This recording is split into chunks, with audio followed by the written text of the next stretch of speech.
Hello, everyone, and welcome to Grip Locked, Foundation Disc Golf's weekly podcast. I'm Hunter, joined as always by Trevor and Konner. We've got insane show today. So first off, we had the first look at live disc golf this year with the All-Star event. We'll recap that a little bit, go into some Trevor's trivia, and then the big story, the reason you're all here, I'm sure, is Prodigy Discs is suing Gannon Buhr for breach of contract. So we'll go over the story as a whole, everything that's out there as far as we know up to date, and what this exactly looks like going forward. So we're going to go into all of that, but first we're going to start it off with our Patreon question of the week. So if you're not familiar with our Patreon, we do a podcast over there called the Heiser Club Mailbag. Our Patreon is called the Heiser Club, and the mailbag allows them to ask us any question that they want, and we answer them each and every week. Comes out on Fridays. Typically, actually, this week's episode came out today.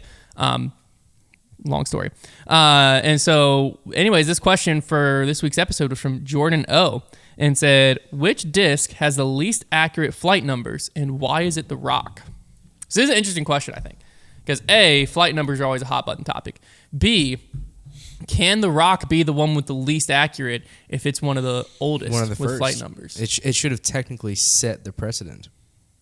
Yeah, it would depend on the what discs were already out at that time. So in current terms of disc golf, we can totally figure I that can out. see where the Rock might be confusing to people. But like if you look at just the Rock, the only flight number I would have a qualm with is maybe the Glide. Let me I think it's 4403. I could see it being like 4503, and then I would say, yeah, it's about right. I'll look at what discs were around before the Rock just to see if there was any precedent there that was like a little shocking as far as like what the flight numbers were ended up. What the flight? What the flight? What the flight, bro? So the Aviar existed, the Stingray existed, and then the Rock. That was it? There was like the original Eagle, the Arrow. Like as far as discs we know, like and know the flight numbers, like yeah. So I think so when all you had was an Aviar and a Stingray. I would definitely say like compared when the Rock came out, they were probably like, "Oh my gosh, yeah, 6 beef." So then the question is like, with that in mind, okay, so the Rock's flight numbers are accurate. Yeah. The Aviar is accurate, right? Now does that change the perception of the question?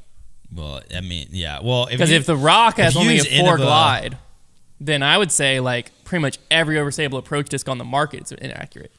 Yeah. Based on that, I would say the Zone would have to be like a 4203 or something. You gotta stay within the manufacturers, I think. No, that's the thing. No, I have a disc that I think didn't even has, use flight numbers at first.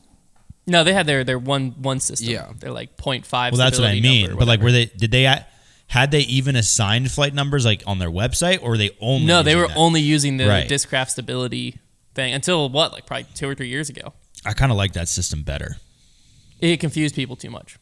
Like the problem was that the flight numbers had been like universally accepted as like this is the way, and when you combined them all into one number, although it made more sense, I would agree it would confuse people. I kind of like a system that would just be a rim width. You would just give me the rim width, and we would learn to understand what that means very quickly. That wouldn't be too hard to pick up on. So in like millimeters or however you want to do it, and then the one single number of like how stability.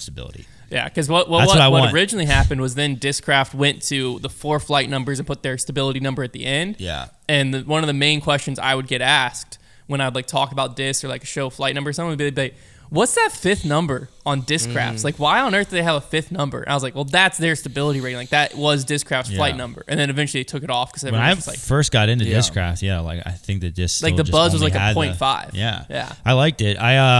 It was easy to. There will be a company that will invent their own system, and it'll probably be MVP because they just seem to do stuff like that. Well, they've been doing a lot of half numbers. Yeah. Like well, they change it by the plastic that the disc is made in, which is pretty cool.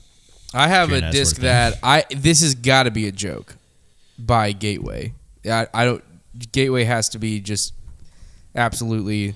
Hey man, don't put words in their mouth. Come on. I would never. But practice. The Gateway Karma is a mid-range. I've thrown it. I felt it. It is just a mid-range. And the flight numbers are as follows. A speed of 7. Not true. Glide of 8. I don't think that's possible. A turn of positive 1. That's not a turn. But that's not a turn. And then a fade of -2.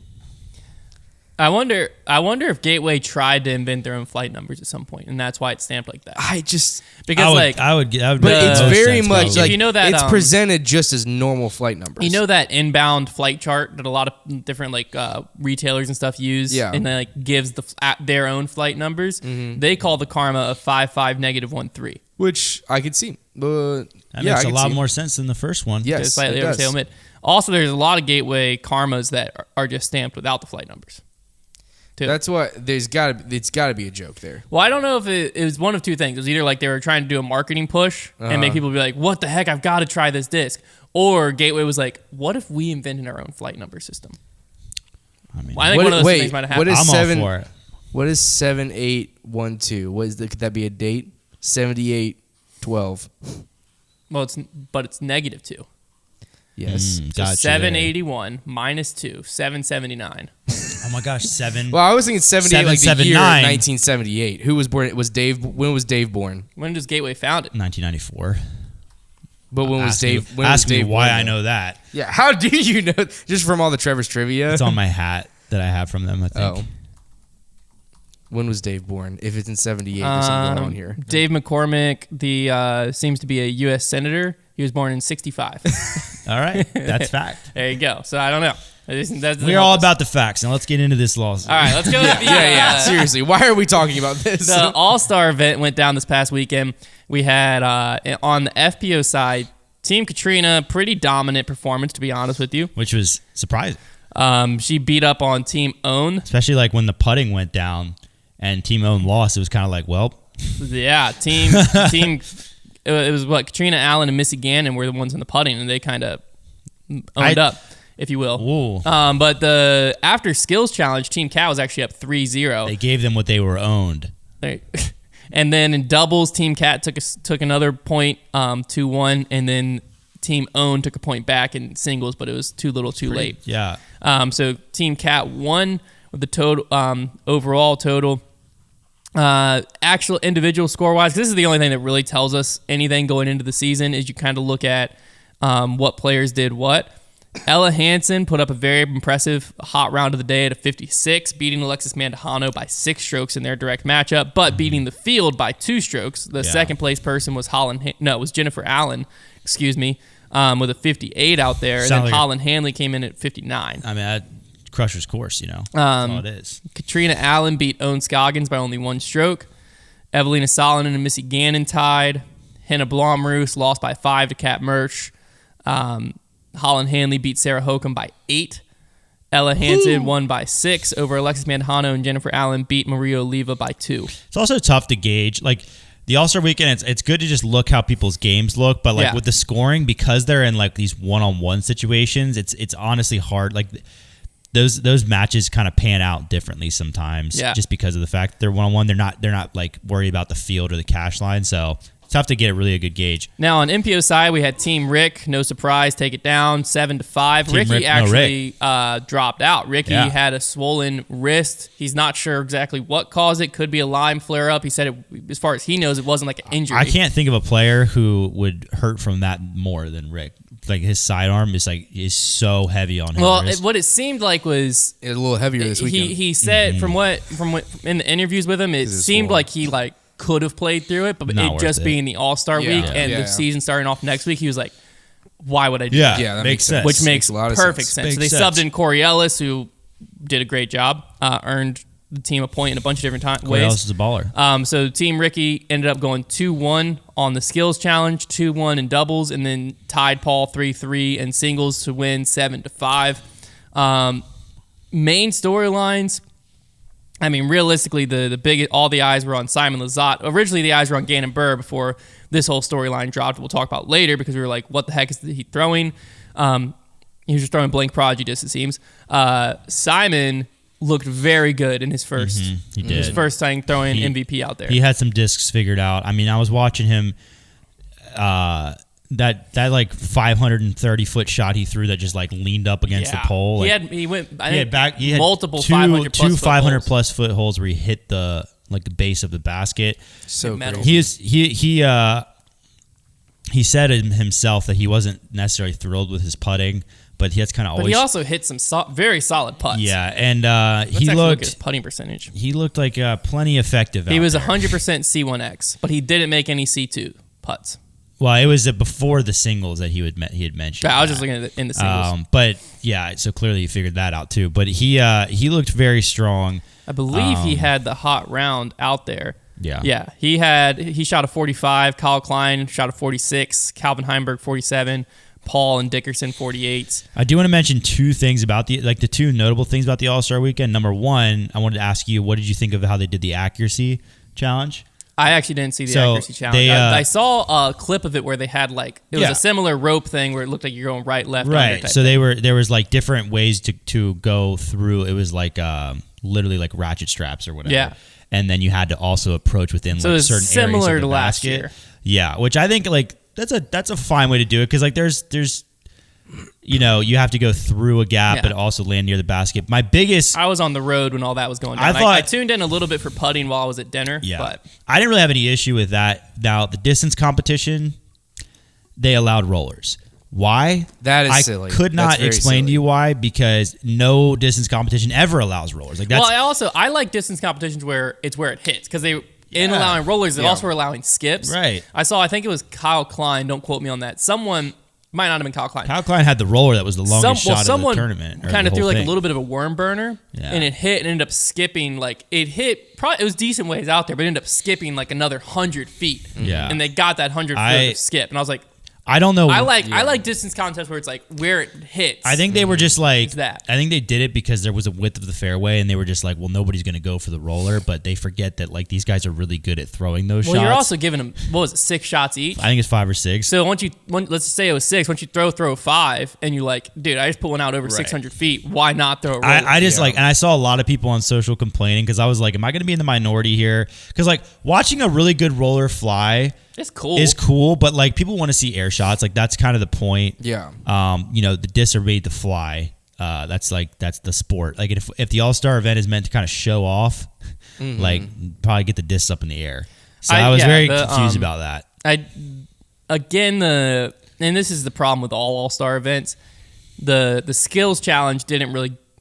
I wasn't that excited to watch it. It was cool. Yeah. But it's so hard to make it exciting. Yeah. Once again, for me, I just wanted to really watch the doubles and singles and see the guys play. That's what I was saying. I wanted to see what is Simon looking like out there. Exactly. It felt like a scouting report for me more than an all-star event. And whatever. I don't know how many people are interested in that or not. Yeah, but. I mean, it's a fun way. We talked about this on several different shows, I think. But I think this isn't the right spot for the All-Star event. Yeah. I mean, but here's the thing. NBA All-Star Weekend also just happened. Guess how much I watched that. Guess how much I watched that. A few clips on Twitter. That's how much I watched it. Yeah, Mac McClung, no shock there, won the dunk contest. When you kept saying a G League player, I kept forgetting it was Mac McClung. Yeah. That's not just a G League player. Oh, yeah. No, that is Mr. Hoop Mixtape. It's very exciting. Out there. He's on a 2-way contract now with the Sixers. Yeah. Electric. Well, did you see he won his total career earnings? He matched it with the dunk contest. That's funny. It was $100,000 is how much he had made playing basketball, and he won that with the dunk contest. So you gotta love that. But it's something that all-star and Pro Bowl and they all struggle with. How do you make people care? Mm-hmm. Players and fans. Yeah. Because players, it's just something fun. Fans, it's if the players don't care, I'm sure the players had a decent time out there. I'm sure the players nice and toasty, warm Arizona, getting to. It was a good warm up. That's what most of the players said. It was a good warm up under tournament pressure. Yeah. Of you got to see, you see how your discs fly all off season, but now you get to see them going against you Simon just beat a field of very solid players. Yeah, and that's a good confidence boost for him going into the season with MVP on his back. If I was a player, I would enjoy that. There was nothing wrong. There's nothing wrong with the All-Star event. I think it kind of just is what it is right now. My only thing is I wish it was during the season or towards the end of the season so that it was you could have storylines building throughout the year. Yeah. It kicking off the season, Isaac Robinson being there was a very cool storyline, but it's kind of forgotten in my mind. He played pretty solid. He ended up losing. He struggled a little bit down the stretch, but I saw multiple times where he hit putts, and I was like, yeah, that's why Isaac Robinson won Idlewild. That makes sense. But it was a cool little preview for the season. Obviously, the season kicks off at Vegas. If you want to hear more about Vegas and all the storylines going into that event, You can check out our preview show, which will be coming out the day before the live coverage starts. Yeah. Somebody's going to be a Pro Tour winner this weekend. I can't believe it's already here. I know. It's crazy. It's made it again. As for the Disc Golf Network, this is also your first look. Their graphics were definitely a little different. I liked them. I liked what they were doing there. Mm-hmm. I didn't watch it on desktop ever. I watched it on my phone and on my TV. But apparently on desktop, they now have a live viewer where you can see how many people are watching on the Disc Golf Network.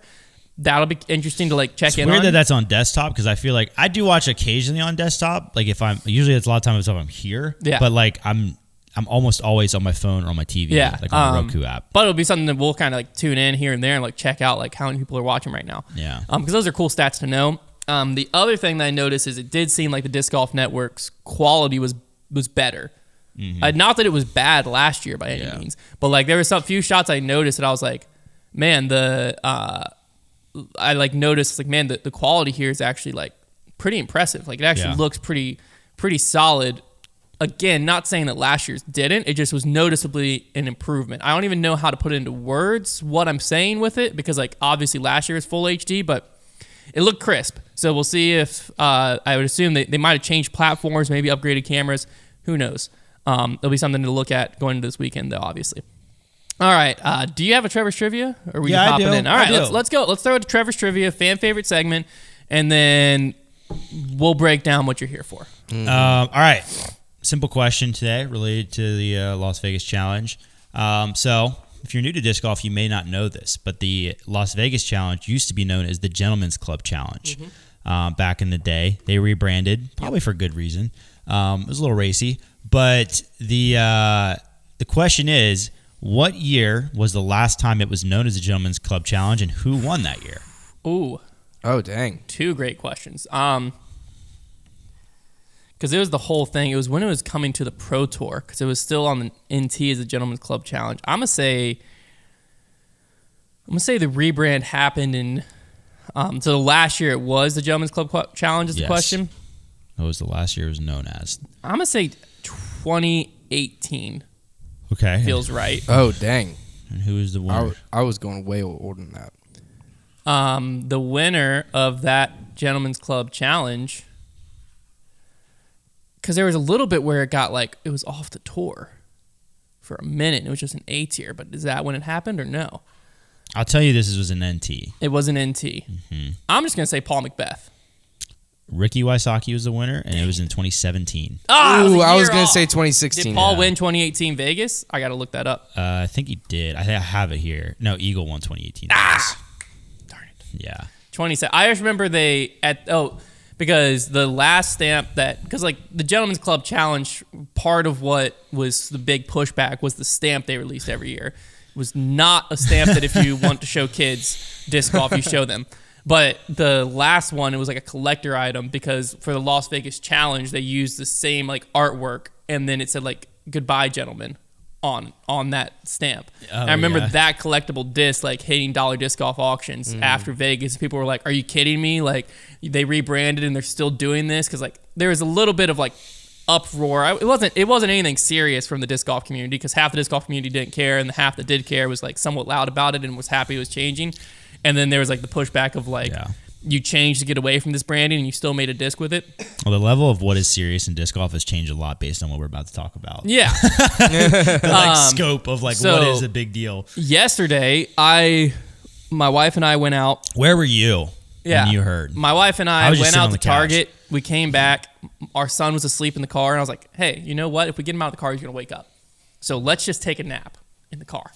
Wow. So that's what we did. Big play right crashed. There. Liz and I just crashed in the car. In your driveway? In my driveway. Yep. We just pulled in the driveway, threw it in park, and just knocked out for a solid 45-minute nap. It was incredible. That's great. I wake up, I look down at my phone because my phone's going off, and I just have a text that says, Prodigy suing Gannon Buhr. I was like, what? Yeah, that's a tough one to wake up to. What? That's a tough one. What do you mean? Where is this information? So I obviously go straight to Twitter, and I see that Ultiworld has tweeted, and the title of their article is Prodigy sues Gannon Buhr for breach of contract. Prodigy seeks to block Buhr from leaving endorsement contract early and wants monetary damages. This is something that on Grip Lock we've talked about, this is coming. right? At some point, someone, some company, I've always something. wondered when the first lawsuit would happen. Because it always seemed like this stuff is not taken very seriously in the disc golf contracts. Well, what's happened in the recent years is there's been a bigger and bigger trend of players leaving contracts early, and every time that happens, you go, wow, what just happened? Simon was the first one that, like, he left his contract early, but there was an obvious buyout clause that got enacted and stuff like that happened. But other times, like, it's happened, and you kind of sit there and you go, these contracts must have sucked for this player to just walk away and the company let him. But then you're also like, in the back of your mind, you're like, but is it the company, like, could enforce it, but they don't want to? And you never know the answer. Right. It seems here we might know the answer at some point in the future, because obviously Gannon Buhr was the big storyline last week. Exactly, I believe a week ago today, he announced on his Instagram he's leaving Prodigy. Yep. We expected an announcement before the Las Vegas, or not before the All-Star event, of where he was going. That didn't happen. He was out there throwing, he was still throwing Prodigy discs, but all the stamps were wiped, I believe. And he was wearing his All-Star jersey, didn't have the Prodigy logo on the sleeve or on the back. Every other sponsored player had it on their jersey. So this was also, to me, it showed like, hey, this was a premeditated decision. This wasn't a last-minute thing like a lot of people were saying. That was like the whole storyline. We were waiting, like, where is the announcement? People were throwing out the speculation of, like, Prodigy or Gannon left Prodigy not with nowhere to go. And we were sitting here going, that's wild. Yeah. There's no shot. He doesn't have anywhere to go. Maybe it wasn't so wild because it seems that Gannon doesn't have anywhere to go, at least in my mind. It seems like he must have had some type of offer or something, some reason for Gannon to do what we're about to talk through. And Prodigy, Gannon's side, obviously Gannon thinks he has reason that he could leave. Prodigy's side, obviously they think he doesn't. And there's a lot of stuff being tossed out. We'll go through kind of the Ultra World article. We've also had someone look into this for us to farther explain with the court documents, like farther explain what's being said in the Ultra World article so we have a better understanding of what's actually going on here, what is being alleged by Prodigy, what are these alleged contract breaches from Gannon Buhr, and you know, trying to look at the facts, quote unquote, that are being presented by Prodigy, and like, is there any grounds for any of this? Right, because right now the point that we're at in the case is essentially Prodigy is filing for a preliminary injunction and a temporary restraining order against Gannon Buhr because they're basically saying that. And that would basically mean that Gannon cannot sign with anybody else until this is resolved. And Prodigy's basically saying this needs to happen because if it doesn't and we have to wait, there could be immediate, like, irreversible damage to the company if this doesn't happen now. So that is what Prodigy is initially filing for, what they want to happen, and what their original, like, their argument is. Because it seems like Prodigy was in a similar mindset of us of Gannon's about to announce a new contract, and they're saying we need action to happen now to prevent that from happening. So this all starts. So I'm reading this from the Ultra World article. It seems Ultra World also had someone look into their court filings because a lot of this is quotes from it and stuff like that. So this is from the Ultra World, though, the alleged contract breaches. So the dispute escalated after a January 13th email from Buhr to Prodigy management. In that email, Buhr alleged 5 items that he says constitute a material breach of the endorsement contract. Now, before we read these, if any of these were true, so if any of these do breach Buhr's contract, then in said contract, there is, like, he needs to give him a 30-day window to write them, is what it seems. Is a cure period where there's a 30-day cure period essentially in the contract, which means that Prodigy would have 30 days to cure these alleged breaches. Yeah, so Gannon's saying these 5 breaches are the reasons that I have a right to leave, is what Buhr is alleging. And Prodigy on the other side of that basically has 30 days to right the wrongs or so on. So this is what Gannon Buhr outlines. First, number 1, Buhr didn't receive a PDGA Rookie of the Year commemorative disc despite promises that he would get one. Number 2, Gannon Buhr did not receive regular sales reports to verify royalty payments on disc sales. Quote is, my mom and I were told we could see those at any time, but they never have been sent to us, even though Prodigy knew that was very important for us to have, he wrote. Buhr did not get to, this is number 3, Buhr did not get to select which signature disc he would receive, and that he was promised 2, but only received 1, which has negatively impacted his potential earnings. Number 4, Prodigy's disc quality is poor, and the molds are inconsistent, and that he made such complaints known as far back as June of 2021, with quote-unquote flashing being a particular quality control concern. And number 5, that he was owed $500 in unpaid bonuses. So in response, Prodigy sought to resolve or cure the alleged breaches and rely on the endorsement agreement's language providing for a 30-day cure period before the contract termination, which is what we just said. So Prodigy paid Buhr the $500 owed and sent him a sales report. In their court filings, they said that the signature disc and Rookie of the Year commemorative disc complaints raised are not breaches, as they were not specified in the contracts as requirements. So basically, what Prodigy alleges and what they basically file is that of those 5 complaints, the only one that could be arguably a material breach, because they are alleging that the other 4 are not even within the contract, is the bonus one. And then they are also alleging and attempting to show that was paid. The $500 were paid, and so that was well within the cure period. So Gannon is basically alleging those 5 things as potential, he's saying they are material breach. Prodigy is then returning, saying that this is 4 of those were not even within the endorsement deal, or they were even satisfied potentially. And then also the only one that could arguably be a material breach, if it would be the bonus one, and that was cured. So that's like so far the claim and the response that we've seen. Yeah. And what I thought was interesting, I actually didn't catch this earlier, but in this Ultra article, we'd have to look back to see where they get this from. But in the Ultra article, apparently they also sent them a sales report as well. So even regardless of in the contract, not in the contract, Prodigy saying number 2 and number 5 of these alleged breaches, they have now resolved in the 30-day period.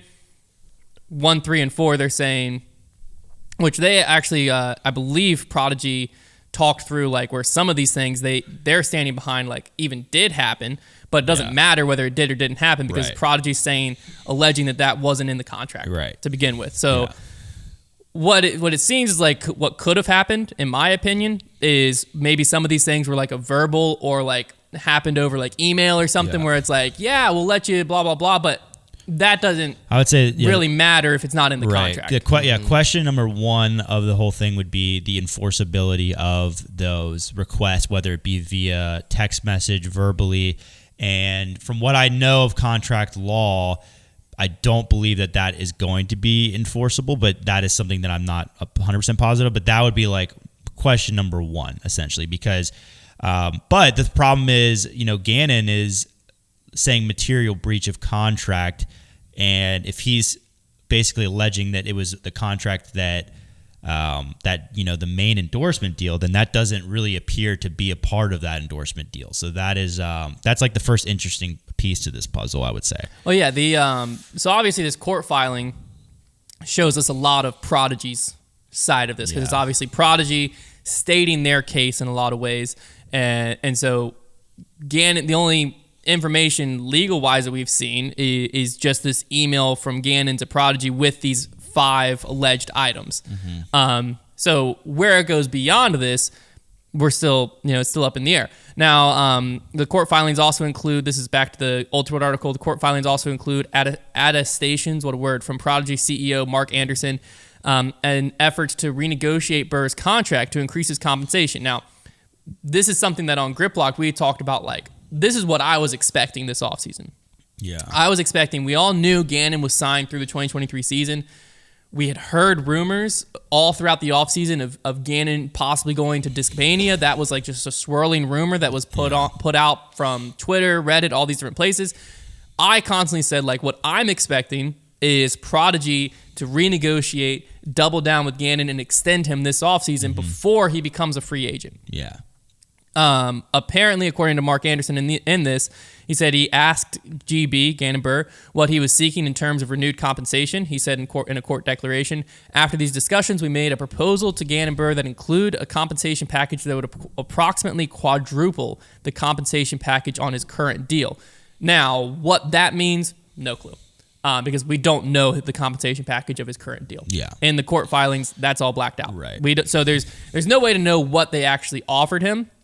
But Anderson said that he never heard a response, so Prodigy sent a response to Buhr's claims of the contract breach on February 13th. However, Buhr's lawyer sent an email to Prodigy that they had not cured any of the alleged breaches besides the $500 in bonuses and that the contract was therefore terminated. And that same day, Gannon Buhr posted on his Instagram that he was leaving Team Prodigy. 2 days later, on February 15th, Prodigy filed his lawsuit against Buhr. The first hearing considering the temporary restraining order and preliminary injunction was held on February 16th. The court has taken it under advisement, and a follow-up hearing is scheduled for March 3rd. Yeah. So basically, for Prodigy to get their preliminary injunction and or restraining order approved, they have to prove a few things to the court. One of those things being, there's like 4 different things, but one of them being that they have a likelihood of succeeding in the lawsuit. Like, that's a part of it. And they feel confident with what they've presented that they will. That's what they're basically putting down in their argument. This is obviously their side of things, written up by their legal team. They also have to prove that this is good for public interest. They have to prove that they would suffer irreparable harm if this were to go on without this happening. Like, they could happen immediately. And then they would also have to prove that their loss would be greater than Gannon's in the case. Like, basically the damages they would take on would be much worse than the harm that would come to Gannon. So they have to basically prove those things through what they filed to have this granted. What is interesting is if this were to be granted, basically that it would mean that Gannon, from what I understand, it would mean that Gannon is unable to sign with a competitor until this can fully be resolved. And if this gets far enough in court, these court things are backed up a lot right now, especially at certain levels of court. I know some court cases are backed up 5 years in certain places. So what you could see is a situation potentially where Gannon Buhr could be prohibited from being sponsored as this plays out, and it could go a long time. Like, it could be years. So that's where, like, when I first saw this lawsuit, my immediate thought, and I took one undergrad law course, but then I was able to converse with one of my friends who's much more versed in the legal world and kind of understand this. But like, when I first saw this case, my first thought was like, oh, I'm sure they'll settle outside of court. I think there's a very high percentage, if I remember correctly, of lawsuits that settle outside of court. You don't really see a lot of trials. That's not the typical thing. But what does that even look like? I don't know, because this is just a really interesting situation where Prodigy, if they feel they were backed into a little bit of a corner here, because like, if you're Prodigy, okay, and you're in this situation, and like, if you choose to not pursue legal action and Gannon walks, that would hurt the business. Or if you decide to pursue the legal action, the public perception could be hurt, of suing a beloved player. And then if you're Gannon, you're in a tough spot too, because like, if there really was some breach of contract, like, you definitely want to like not be trapped under a contract. So yeah, it's a weird one. It's a very weird one. So to wrap your mind around this a little bit more, this is the Ultimate article, I think, puts it pretty well. So the district court judge assigned to the case, Steve C. Jones, declined to issue an immediate ruling on the request for a temporary restraining order. Instead, there will be a follow-up hearing in 2 weeks. Legal experts have told Ultimate that not getting an immediate ruling is typically a sign that a request for a temporary restraining order won't be granted, but a preliminary injunction, which would also bar Buhr from signing an endorsement contract with another manufacturer until the outcome of the trial is decided, is still possible, which goes back to kind of what you were saying. That's the big one. And that is that is a situation where, and like, there's still a whole lot that needs to unfold. And one thing I want to say to everybody is there is a lot of legal resources out there that you can obtain by doing your own research on this. The court of public law, there's a lot of things that you can find on your own. So I encourage you, do your own research, find out these things for yourself. And, we can only do so much. We've been given some information and some help from people that know more about this stuff than we do, but we're just trying to kind of get the story out. But do your own research because it's out there. But from what I understand, if this thing drags on through court, A, it's just going to be ugly. It's going to be ugly. And B, it could be years of Gannon Buhr not being able to be signed under anything. Yeah, I mean, it sounds like if the preliminary injunction goes through, if whatever judge hears it, and if they side with Prodigy in this one, and Gannon is barred from signing an endorsement contract until the outcome is decided, I mean, Gannon could be looking at like basically being unsponsored, right, for a number of years if that's the case. Now also there's a flip side where this gets heard very quickly and the outcome's decided 6 months from now or whatever. But you're kind of handcuffed here. Mm-hmm. Now, the next paragraph, they say Buhr could, in theory, announce a new contract before the courts rule, but he could face farther liability if Prodigy prevails in court. Right. So now that's something where like the other companies, I think, would have to be looking at it. And it's like when you're an NBA player and you get a physical before you go to your new team. Yeah, it's like, what do we need to know about this? If I was another company right now, you're very cautious. You're not necessarily wanting to get tied up in it. Yeah. Now, another thing that's very interesting, and we can go into this a little bit more too, is farther complicating matters is that Buhr executed his contract with Prodigy as a minor, and that Buhr remains a minor. Now, Burr's mother co-signed this agreement, and the enforceability of a contract with a minor may become a legal issue in the proceedings. So this is what we got. We've heard like a lot about this recently. People kind of commenting in here and there about Gannon Buhr was a minor when the contract was signed, still a minor. When Gannon first initially left Prodigy a week ago, when we saw that post, that was kind of where our minds went, because we had been told through the grapevine different things about like Georgia minor law, right? And we were like, the only reason we're hearing that is something must be going on. So when I heard Gannon announce he's leaving, my mind immediately went, oh, this must be this whole Georgia minor law thing. So what we were able to find through our legal expert was that basically the minor defense is interesting here, because there is law in Georgia that says, quote, generally the contract of a minor is voidable. And unfortunately that is kind of broad languages that have led to a lot of articles and what's called in law, they call this bro law. And that's basically when somebody who doesn't really know a lot about law kind of just throws something out there because they see like some very general broad language.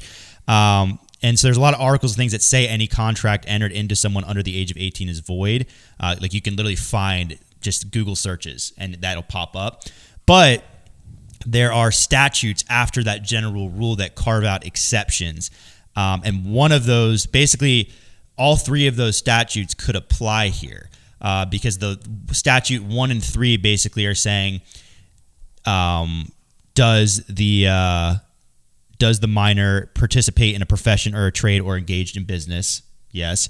And then is the statute number 3 is, does the contract relate to that? Also yes.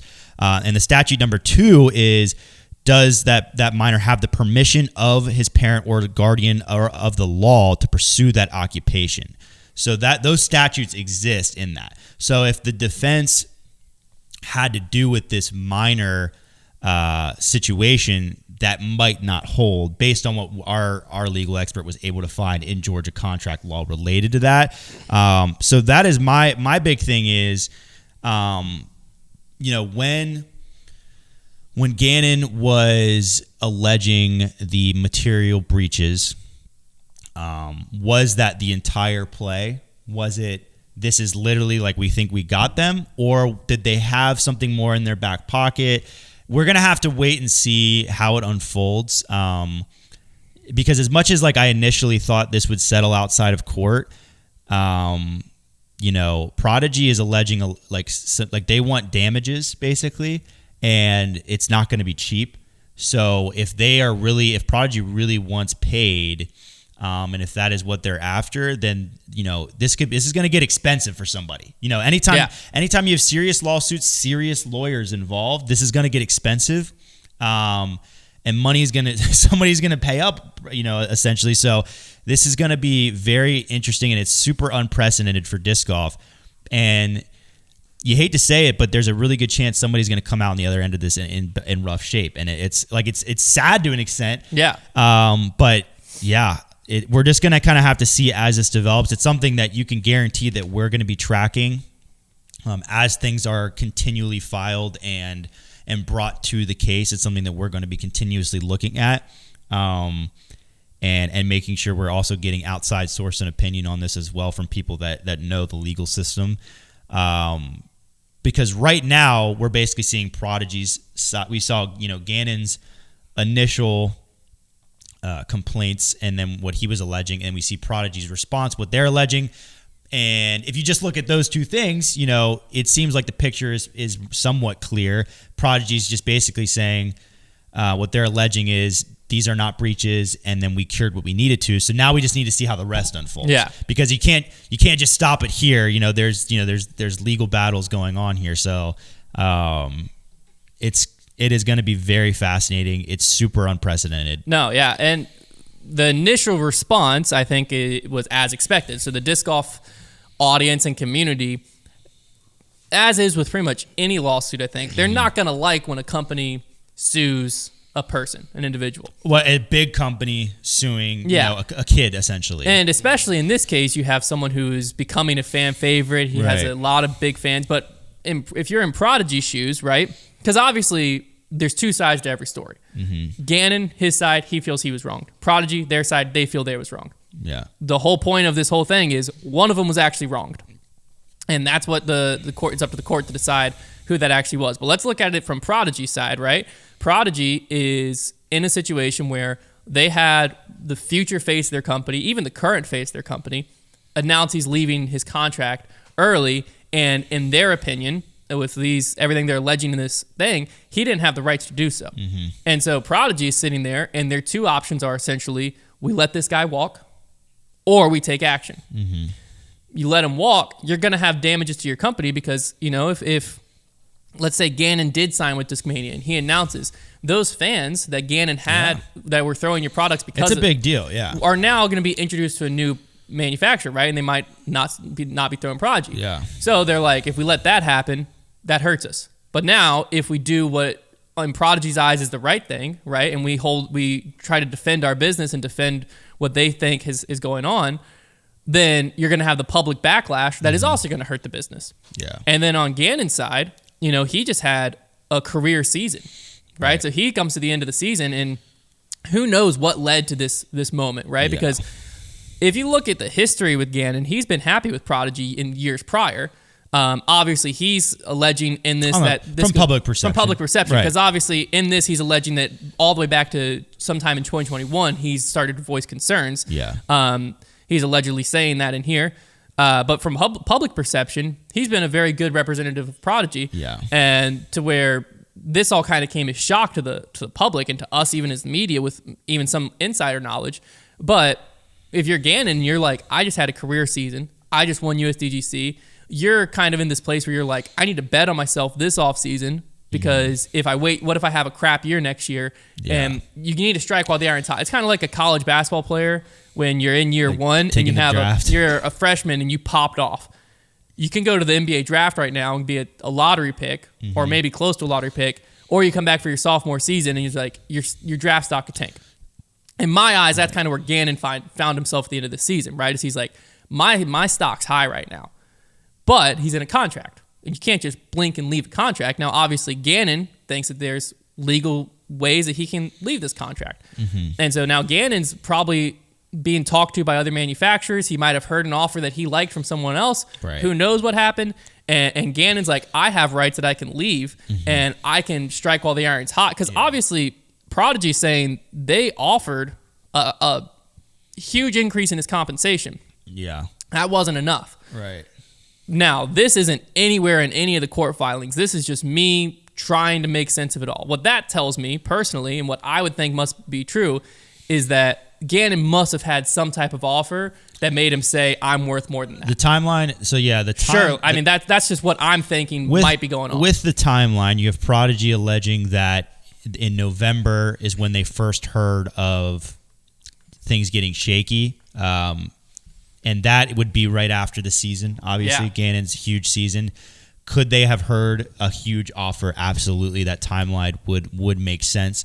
And I think Prodigy, they could be alluding to that with what they're saying because they allege that, one of the big things that they're saying in the filings is that they are they're like concerned that Gannon could be talking with other companies right now. He could be announcing something tomorrow. Like that's why they want this.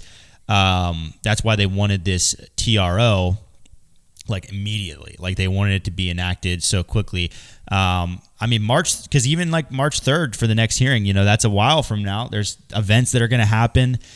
Like that is just gonna be under a microscope. It's fascinating. Gannon is gonna be under a microscope, and because imagine now if you're Prodigy and Gannon comes out and wins the first 2 events of the year. Like, because now is that like, are they gonna be getting more ammunition from what happens in these next 2 weeks if their case does prevail? Like that's the interesting thing. Like, I mean, does it get crazy enough that Gannon says that he's not gonna play until it's resolved? Like, or at least until the next hearing. Like, I have no idea. Because if you're Gannon, stuff, like that's so much so far over my head. Like Gannon, if you're Gannon, like there's so much stress and pressure. I'd imagine like this is your career in the balance we're talking about. On one hand, I think the disc golf world's getting caught up in like he's just a kid. You know what I'm saying? Like he's just 17 years old, and I think that's what. It's different if this was Innova and Ricky. Yeah. Right? Then I think the public perception would probably be similar, but it'd be different. Yeah. But the public perception is like, we have a 17-year-old getting caught up in this. But on the flip side of that coin, I think back to myself at 17, and I think like sometimes it's better to be the kid in that situation where like it might be easier to be a little more stress-free because you got your parents kind of if his legal fighting for you and stuff like that. It's one of those things where like if his legal counsel is giving him confidence too.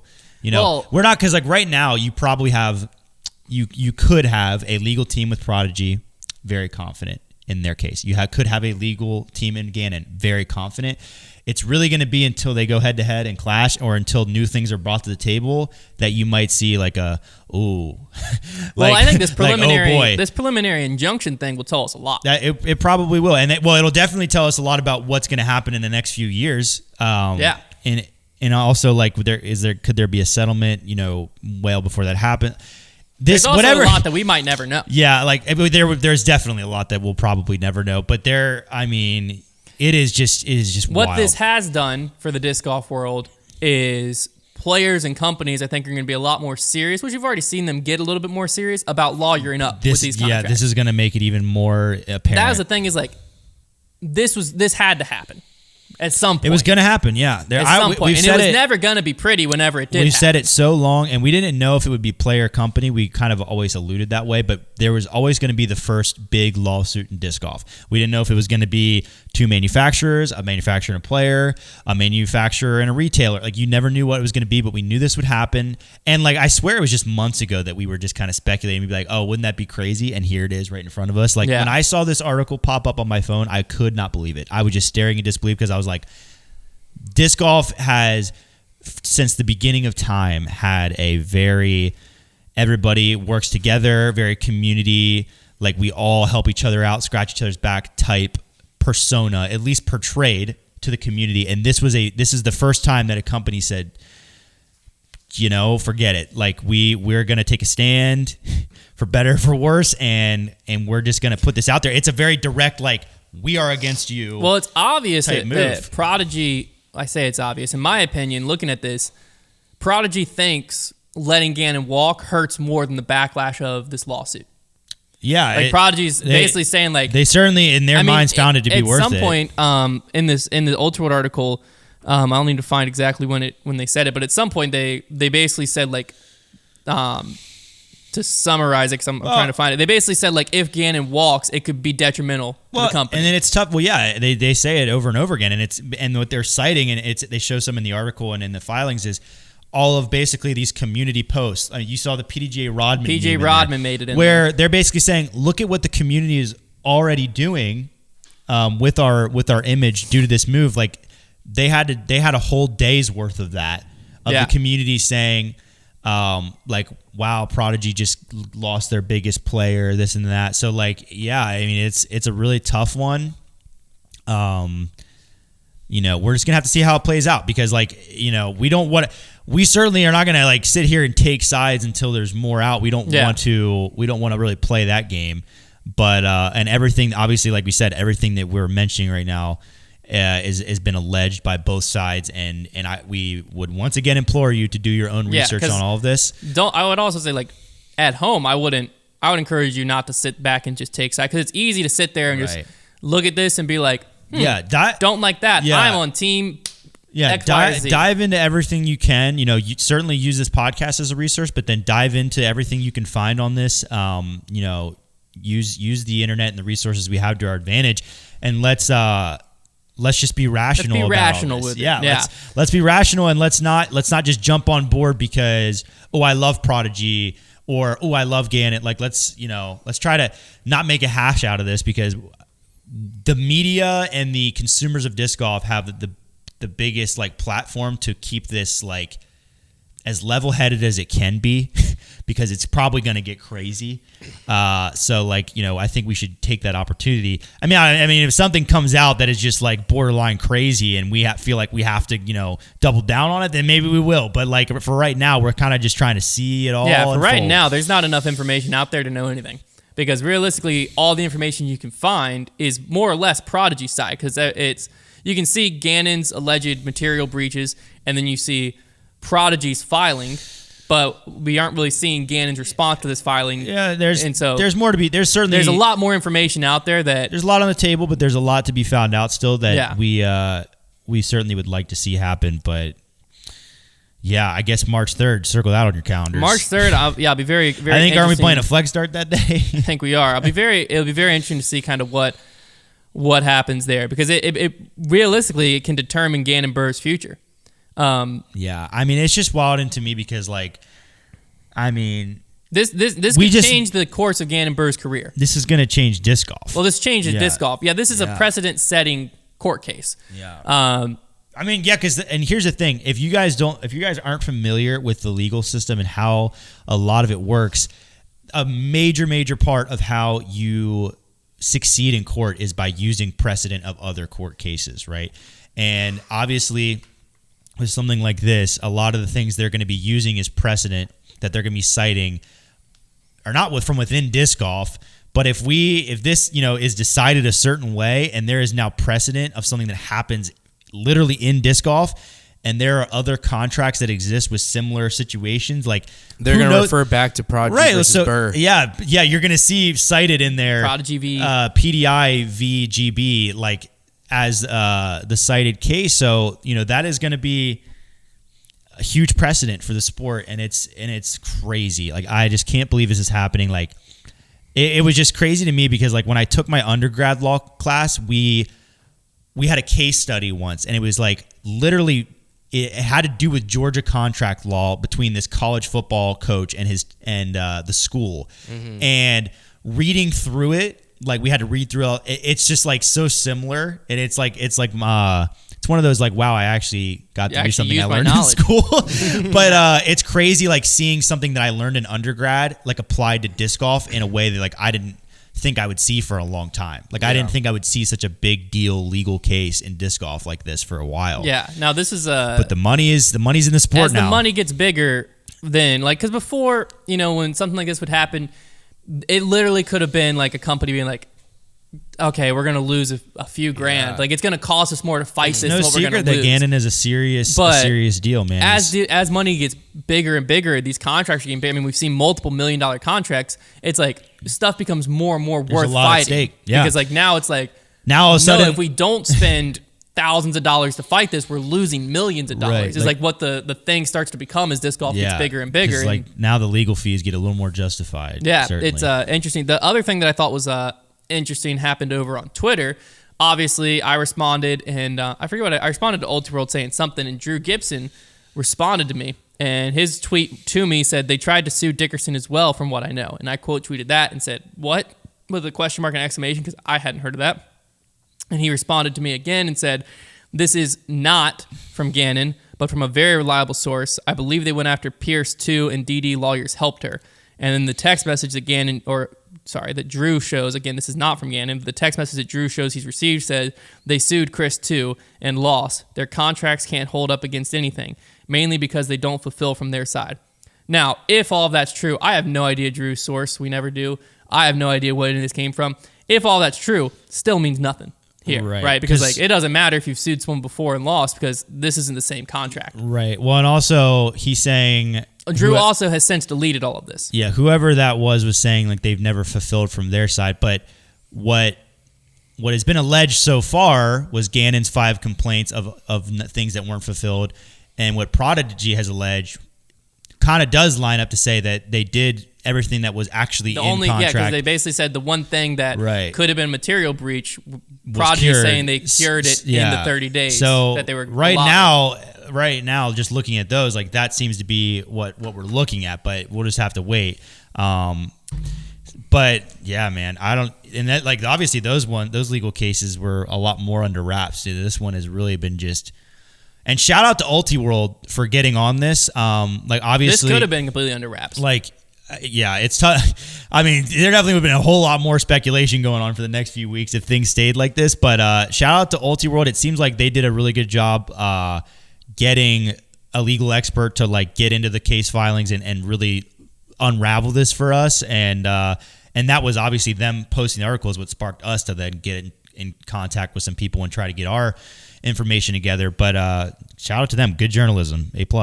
Yeah, man. So, it's wild time. So obviously this is a storyline we'll follow throughout the year. I can't tell you when we'll have more updates because there's no way to know. Hopefully we'll have an update after March 3rd, but it might be something where it gets pushed back and who knows what's going to happen. It's crazy to think that like we might not see a resolution to this case. It could literally go on for years. The toughest part, I think, is like as this goes on, if you're in Gannon's shoes, then you're in this weird spot of like you don't want to enter a new contract because this hasn't been resolved. And then if you do, it's like this weird line of could that come back to hurt you? So like, yeah, you could have 2 years of great success with X, Y, or Z manufacturer, only for that to all be stricken away. I don't know law from a hill of beans, so I don't know what the heck could happen. But I do know that this could get very ugly, and it could get even more hairy if another manufacturer enters the picture. Well, one of the possible scenarios that was presented to me that could happen is like if there was a settlement outside of court and Prodigy was basically like, okay, just pay us these damages and we'll settle and you can be free of your contract. Could another manufacturer come alongside Gannon and pay similar to like damages? MVP's buyout? That wasn't right, but that this wasn't would be the like, scenario because obviously in Simon's contract there was a buyout clause. This would be like I don't know, a company walking in and being like, okay, we'll cover all of that for you so you can be completely hypothetical. And also like if Prodigy does end up like really having a case with what they've brought to the table, like do they even want to settle? Is that something they even want to do? Would Gannon, if Gannon thinks like I've got the case, does he even want to think about settling? One thing that'd be fascinating, and I don't know the answer to this, is if this preliminary injunction goes through and it sides with Prodigy, obviously they're the one filing it, and now Gannon is tied up where he can't sign with another manufacturer until the hearing's done. Is he still bound by his Prodigy contract? Or is he free? Because he can't promote other manufacturers. So is he free to go open back? Or how would that even work? I can't remember. Because like, but what Prodigy was the interesting thing about this case too is what Prodigy was wanting essentially is like they wanted damages and they wanted Gannon to like finish out his contract. But that's what I'm saying is like, if this goes on for 2 years or 3 years, could Prodigy essentially get an extension of Gannon for free, more or less, in a weird way? Well, but it's a weird one, right? Because like everybody's gonna know the situation. Yeah, but I'm just saying, like, it's not really a promotion. That's where it gets really. That's the messy part. Like that's the messy part. Is like what do you have a player throwing discs they don't want to throw? Oh, especially because now we have like alleged information of him saying like actual words of his complaints on the company. Exactly. Yeah, and like complaints about the quality of the product. Yeah, and to the quality of the product, I can obviously only speak from my personal. If you go back years ago, I was sponsored by Prodigy on a very, very small level. Their product has come a long way over those past few years. Mm-hmm. There are still times where, we get a disc in and it's like, that flashing's pretty bad. Mm-hmm. that happens with most other companies. I would say a lot of companies have problems. There's companies with better quality assurance than Prodigy, and there's companies with worse quality assurance than Prodigy. So, I mean, I've seen Prodigy kind of get trashed on at times on social media, and some of the claims were fair of an old Prodigy, but like some of their new molds, I think these not days, to defend Prodigy or void Gannon's claims or anything like that. I'm just saying from my personal experience, Prodigy's put out like the MX1. It is not long before that disc is in my bag. They've got some good stuff. They've made some strides because I think some people are going to get hung up on that and find that funny and lean into it. And it's like, yeah, if you threw some of the older Prodigy, I could see it. I mean, I had older Prodigy discs where the oils were coming out. I used a pro tip for you. If you put a little olive oil on a cotton ball, rub that thing in, my PA4, brand new. Just got to massage it in there. But that's not stuff that I've noticed with like the newer Prodigy discs that they've been coming out. So in my eyes, they've made strides in that, but still, they're not perfect. So, you know, who knows where Gannon this claim's coming from? It could be like he got a bad shipment or something. Well, I completely believe. I mean, a lot of the new Prodigy is really good, but it still happens a lot. It still does happens a lot. So I don't like. We can't discredit that. But I'm also, not discrediting it. But also at the same time, it doesn't matter because part of his contract. That would have to be in his contract. I would assume, this is an assumption, that part of his contract was not your discs can't have flashing. Well, Prodigy is alleging that that's not part of it. That'll. So he knew all the flaws of the company before he signed his contract. Here's the thing, Prodigy. From the outside looking in, to wrap this whole thing up, Prodigy's confident they have a case to be moving forward with it. And a big thing, and one more thing to Konner's point, a big thing that Prodigy was bringing to the table and alleging was that they basically said, if Gannon had these issues with the company, why did he just sign an extension with us? Yeah. That was one of the things they said. Yes. That is a fair point from the outside looking in. But it could also, who knows? Prodigy, though, from the outside looking in, to be moving forward with this, they've got to be confident that they have a case.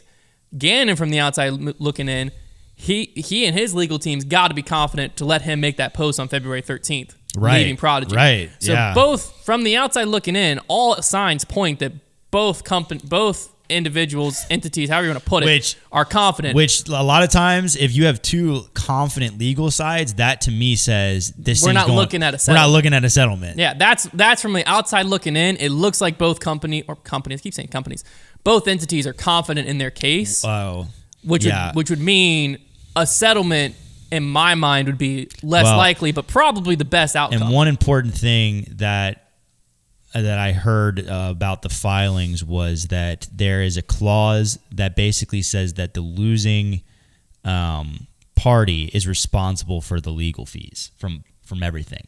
So as things get expensive, it's racking up someone's bill. Right. So like that's a huge deal, because like that would, if Prodigy were the ones that put that in there, that would seem to me like they, like you said, it just points back to the confidence of the two sides. So yeah.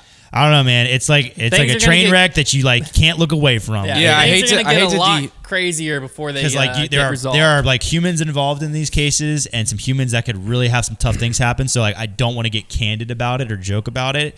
That's what I was gonna say. I hate to dehumanize the situation, but it's gonna be very entertaining. It is gonna play out in an entertaining way, probably. But yeah, it is gonna be. I wish everybody the best. That's all I say. I don't want to see like companies collapse. I don't want to see Gannon Buhr's career affected. I love like Gannon. Prodigy. I like Gannon. I don't want to see either one fail. It's really tough. In my mind, best case scenario. Mom and dad are fighting. You know, it's not what we wanted to see. The best case scenario is some type of settlement happens, and we can just put it behind us. And Gannon just plays out 2023, and then is free to move on and live freely, and no one gets hurt too bad. Hopefully this is something that we look back on like 2 years from now. You're like, man, remember that time Prodigy sued Gannon and it was just like settled and ended up not being that big of a deal?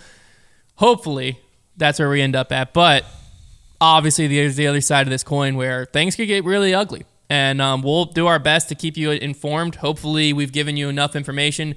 Obviously we're being careful with what is and isn't said so that we don't point fingers in a direction they shouldn't be pointed, because as of right now, this is all just alleged information that's being put out there. And while it is public and you can go find it yourselves, there's still a lot of information that isn't out there. And so this full story isn't out there. And the full story might never be out there. But we'll let you know kind of what the public knows and what we know as we know it. If that makes any sense. Journalism. We need to wrap up the podcast on a light note some way. Oh man, Konner, you're Mr. Light Guy. Yeah, give us something. Give us man. something. Honestly, You gotta- dude, it's weighing heavy on me. Hunter, dude. do you have a? I feel like there's an elephant sitting on my chest right now. And now time for the fan favorite segment. Make that call. What you got, Hunter? All right.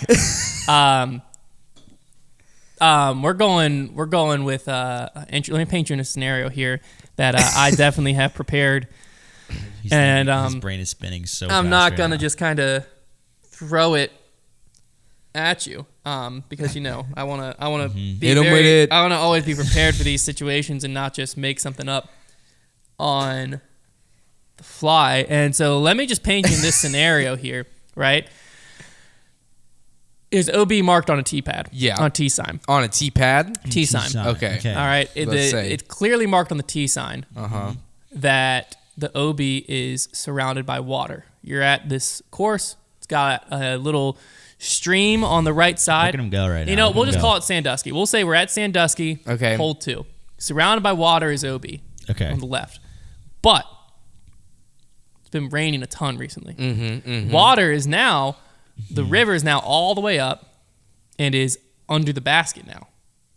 Oh my gosh. So it's an island hole. You have to be in the cage. Not even. Yeah. So you throw your tee shot and you land surrounded by said water. So like the water, it's not like a puddle. The water level has just risen. The water to is that. now connected to the river, the OB source, and it is surrounding the basket. Yeah. So you have to, you throw your disc, it lands surrounded by water. Your card mate says, "That's OB, sir." Yeah.